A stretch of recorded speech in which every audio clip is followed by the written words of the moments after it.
1825 की एक अंधेरी रात राजस्थान के थार रेगिस्तान में बसे कुलधरा गांव में एक अजीब सन्नाटा था। लगभग 1500 लोगों का ये समृद्ध गांव जो सदियों से फल फूल रहा था अचानक खाली हो गया। घरों के दरवाजे खुले पड़े थे, खाना बनाने के बर्तन यूं ही रखे हुए थे, मंदिर में दिए जल रहे थे, लेकिन एक भी इंसान नहीं था। ना कोई आवाज, ना कोई चीख पुकार, बस एक भयानक सन्नाटा। यह कोई साधारण गांव नहीं था, ये पालीवाल ब्राह्मणों का गांव था जो रेगिस्तान में खेती करने में माहिर थे, जो पानी बचाने की कला जानते थे, जिनके पास अपार धन संपत्ति थी। लेकिन एक ही रात में ये सब लोग गायब हो गए। 84 आसपास के गांवों के लोग भी साथ में गायब हो गए। कोई निशान नहीं, कोई सुराग नहीं, और जाते जाते इन लोगों ने एक भयानक श्राप दे दिया। इस गांव में अब कभी कोई नहीं बस पाएगा। जो भी यहाँ रहने की कोशिश करेगा उसे अपार कष्ट झेलने होंगे। आज 200 साल बाद भी यह श्राप सच साबित हो रहा है। आज भी कुलधरा एक वीरान गांव है। आज भी वहाँ की टूटी हुई दीवारें उस रात की कहानी सुनाती हैं। आज भी लोग कहते हैं कि रात में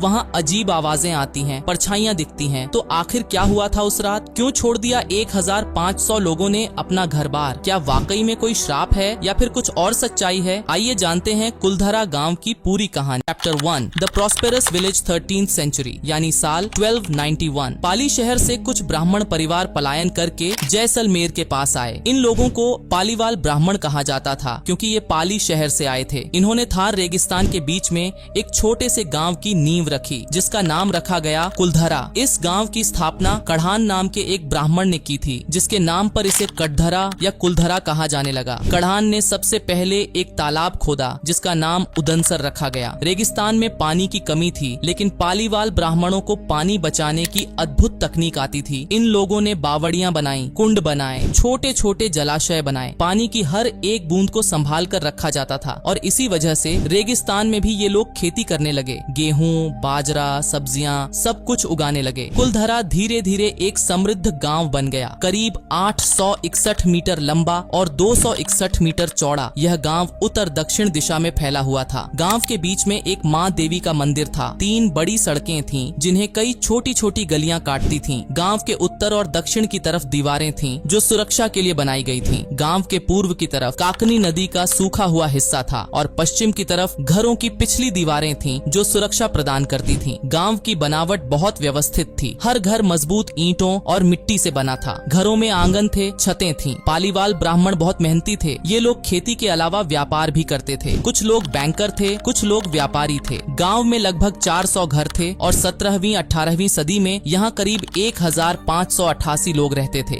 ये लोग बहुत पढ़े लिखे भी थे।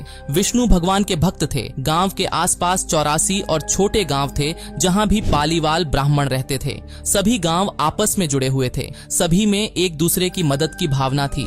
शादी, विवाह, त्योहार सब एक साथ मनाते थे। लेकिन 18वीं सदी के आखिर में चीजें बदलने लगी। पानी की कमी होने लगी। काकनी नदी पहले से ही सूखी थी। बारिश कम हो रही थी। जलाशय सूखने लगे। खेती पर असर पड़ने लगा। लेकिन फिर भी लोग मेहनत करके अपना गुजारा कर रहे थे। 1815 में ब्रिटिश अफसर जेम्स टॉड ने रिकॉर्ड किया कि कुलधरा में अब सिर्फ 800 लोग रह गए थे। गांव छोड़ने की प्रक्रिया शुरू हो चुकी थी, लेकिन अभी भी कई लोग यहाँ थे। लेकिन तब किसी को पता नहीं था कि जल्द ही एक ऐसी घटना होने वाली है जो इस गांव को हमेशा के लिए वीरान कर देगी। चैप्टर 2, द कर्स। जैसलमेर रियासत का दीवान था सालिम सिंह, एक ऐसा इंसान जिसके बारे में कहा जाता था कि वह बेहद क्रूर और लालची था। उसे अपार शक्ति मिली हुई थी। वह जो चाहता था वो कर सकता था। उसकी मनमानी चलती थी। सालिम सिंह ने गांवों पर भारी टैक्स लगाना शुरू कर दिया। पालीवाल ब्राह्मण पहले से ही पानी की कमी से जूझ रहे थे। खेती अच्छी नहीं हो रही थी। ऐसे में भारी टैक्स उनके लिए बोझ बन गया। लेकिन सालिम सिंह को इस बात से कोई फर्क नहीं पड़ता था। और फिर एक दिन सालिम सिंह की नजर पड़ी कुलधरा के मुखिया की बेटी पर। वह लड़की बहुत सुंदर थी। सालिम सिंह उस पर मोहित हो गया। उसने फैसला कर लिया कि वह उससे शादी करेगा। सालिम सिंह ने अपने सिपाहियों को कुलधरा भेजा। उन्होंने गांव के मुखिया से कहा कि सालिम सिंह उनकी बेटी से शादी करना चाहते हैं। अगर गांव वाले मना करेंगे तो उन्हें भयानक परिणाम भुगतने होंगे। मुखिया सदमे में आ गया। वह जानता था कि सालिम सिंह क्रूर है। वह यह भी जानता था कि अगर उसने इनकार किया तो सालिम सिंह पूरे गांव को तबाह कर देगा। लेकिन अपनी बेटी को उस दुष्ट इंसान के हाथों सौंप देना भी तो संभव नहीं था। मुखिया ने सालिम सिंह के सिपाहियों से कहा कि वे अगली सुबह आएं। उसे सोचने के लिए रात का समय चाहिए। सिपाही मान गए और वापस चले गए। उस रात कुलधरा में एक आपातकालीन बैठक बुलाई गई। गांव के सभी बुजुर्ग, सभी परिवार के मुखिया इकट्ठे हुए। आसपास के 84 गांवों के मुखियाओं को भी बुलाया गया। सबको पता था कि मामला गंभीर है। बैठक में लंबी चर्चा हुई। कुछ लोगों ने कहा कि हमें लड़ना चाहिए, लेकिन दूसरों ने समझाया कि सालिम सिंह बहुत शक्तिशाली है, उसके पास सेना है, अगर हम लड़ेंगे तो वह हमें मार देगा। कुछ लोगों ने कहा कि हम राजा से न्याय की गुहार लगाएं, लेकिन सबको पता था कि सालिम सिंह दीवान है, राजा भी उसके सामने कमजोर है, न्याय नहीं मिलेगा। फिर एक बुजुर्ग ने कहा, अगर हम यहाँ रहे तो या तो हमारी बेटी बहनों की इज्जत जाएगी या फिर हम मारे जाएंगे। इससे अच्छा है कि हम अपनी इज्जत बचाकर यहाँ से चले जाएं। सब लोग सहमत हो गए। इज्जत सबसे बड़ी चीज थी। धन संपत्ति, घर बार सब कुछ छोड़ा जा सकता था, लेकिन इज्जत नहीं। और फिर उस रात एक अद्भुत काम हुआ। पूरे कुलधरा गांव और आसपास के 84 गांवों में संदेशवाहक भेजे गए। हर घर को बताया गया कि आज रात ही सब लोगों को गांव छोड़ना है। लोगों ने अपना जरूरी सामान पैक किया, कुछ कपड़े, कुछ खाना, कुछ जरूरी चीजें, लेकिन ज्यादातर चीजें यूं ही छोड़ दी। घरों के दरवाजे खुले छोड़ दिए, मंदिर के दिए जलाए और जाने से पहले पूरे गांव ने मिलकर एक श्राप दिया, हम अपनी इज्जत बचाकर जा रहे हैं, लेकिन जिस अत्याचारी की वजह से हमें अपना घर छोड़ना पड़ रहा है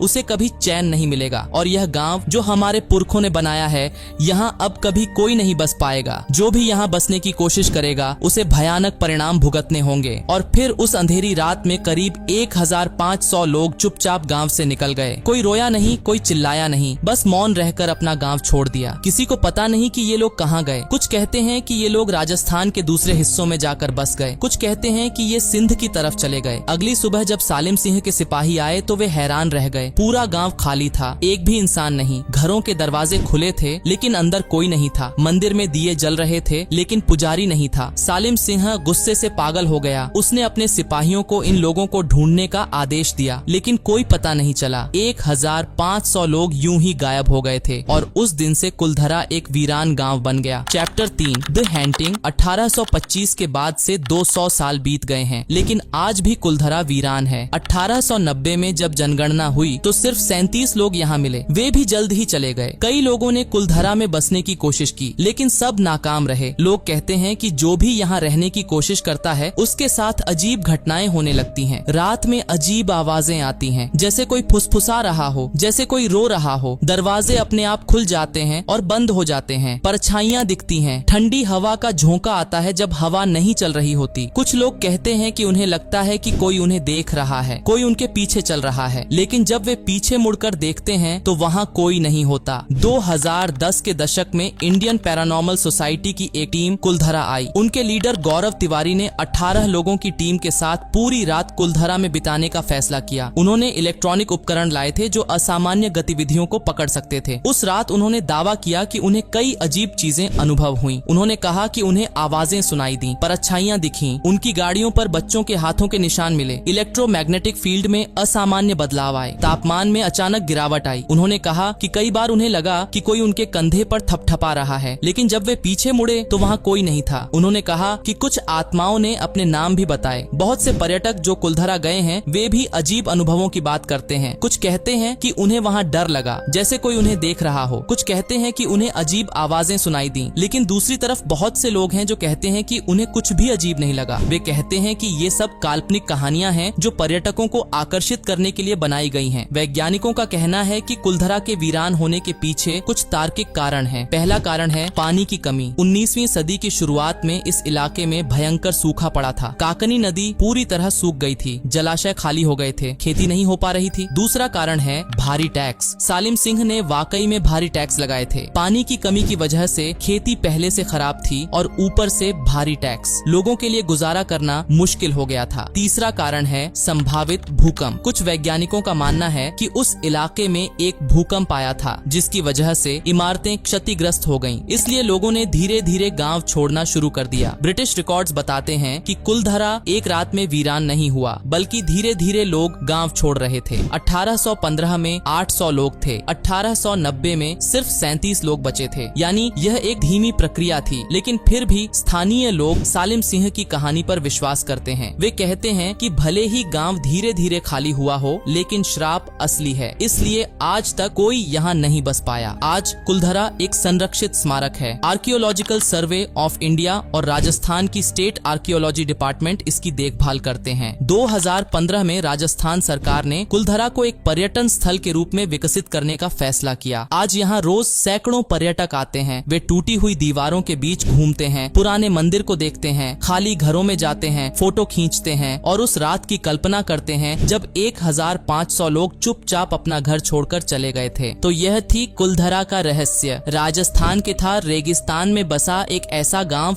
जो इतिहास का हिस्सा है, रहस्य का हिस्सा है और शायद कुछ अलौकिक का भी हिस्सा है। अगर वीडियो अच्छा लगा हो तो इसे लाइक करें और चैनल को सब्सक्राइब करना बिल्कुल भी मत भूलिए। धन्यवाद।